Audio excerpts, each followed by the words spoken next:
The new income tax rules under the Income Tax Act 2025 have come into effect from Wednesday, replacing those under the decades-old Income Tax Act 1961.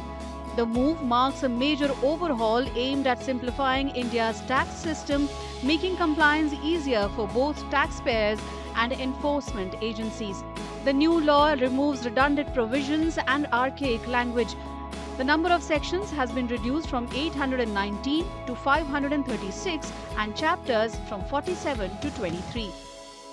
There was a feeling that the old act had become unwieldy, too litigious, too many litigations on interpretation, and hence a cleanup, a simplified form of the Income Tax Act was necessary, and which is why the government formed an internal committee.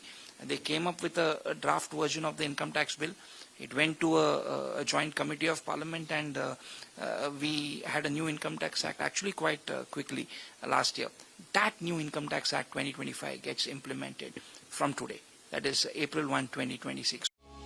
Experts say the new framework is designed to reduce confusion, especially for new taxpayers, and is expected to improve compliance.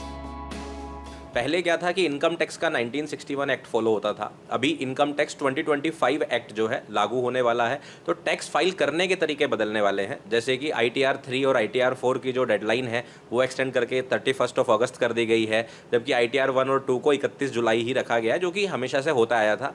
साथ में जैसे पहले एक confusion होता था नए tax payers को कि असेसमेंट ईयर के बीच में और फाइनेंशियल ईयर के बीच में जो डिफरेंस होता है उसको भी सिंप्लीफाई किया गया है। तो गवर्नमेंट का जो पर्पस था वो नए इनकम टैक्स को लाने का ये है कि जो भी लोग सैलरीड हैं, नए टैक्स पेयर हैं, उनके लिए टैक्सेशन को फाइल करना काफ़ी ज़्यादा सिंप्लीफाइड हो और क्लियरली वो लोग अपने सारे के सारे जो डिडक्शंस हैं, सारे के सारे जो बेनिफिट्स उनको मिलते हैं वो एक ही बार में देख सकें।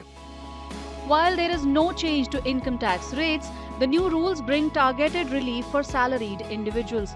The scope of higher house rent allowance or HRA exemption has been expanded. Cities like Bengaluru, Pune, Hyderabad and Ahmedabad now qualify for the 50% salary limit, a benefit earlier restricted to major metros such as Delhi, Mumbai, Chennai and Kolkata. Now take a case of a house rent, rent-free accommodation, etc.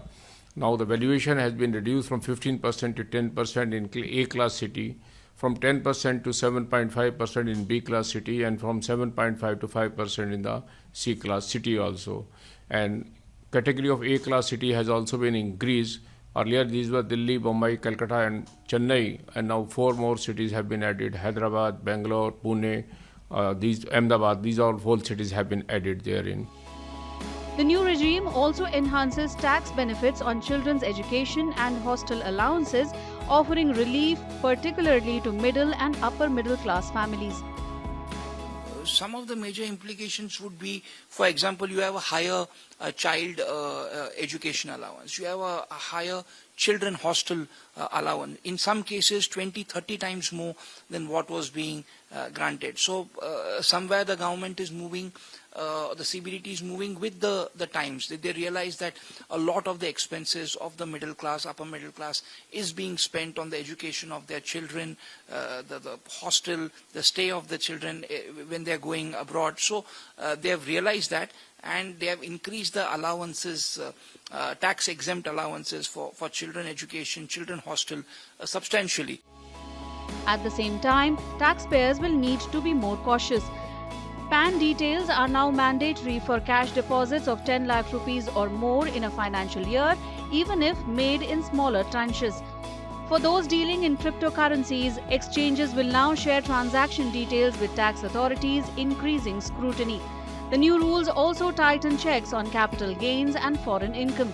Experts say that while compliance requirements may become stricter, the new law offers a more streamlined and transparent tax system, marking a much-needed shift towards clarity, efficiency, and reduced litigation.